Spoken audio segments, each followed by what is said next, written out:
It surprises me sometimes, though it really shouldn't, how some people talk out of both sides of their mouth. So I saw a TikTok the other day, and the question on it was if single moms can raise a man, how come there's not an abundance of good men?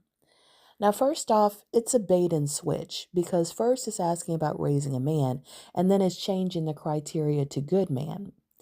Now, also, a lot of these people who are saying this or posting this or commenting on this, I would imagine, are the same people who would say that men are leaders. But how can you be a leader if you, as an adult, are blaming your childhood for the way you behave now? Because none of us had perfect childhoods. We all had to overcome some things that we learned that were not the best lessons in childhood. That's part of being an adult is to overcome negative messages or incomplete messages from childhood. Also, some of the people were religious in nature, so you are going to hold women to a higher standard than you hold God in the Garden of Eden. You know, he had two people in the Garden of Eden and they got kicked out.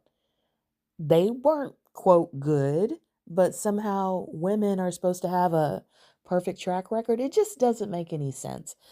But to go beyond that, I want to answer the question, even though I don't feel it's a legitimate question to answer, just because I can and just because I want to provide some food for thought.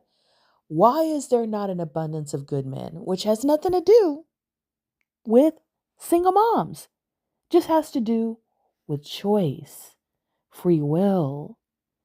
The first thing I want to say is laziness.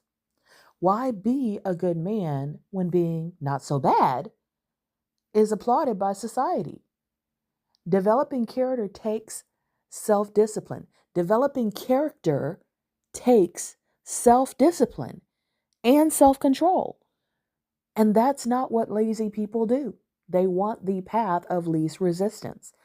Number two, good men ruin the curve. There's been a lot of people that say that patriarchy is DEI for men.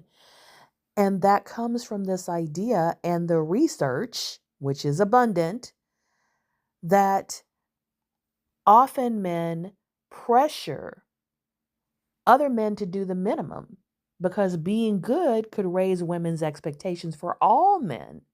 And that goes back to number one above, the laziness. You know, you'll see this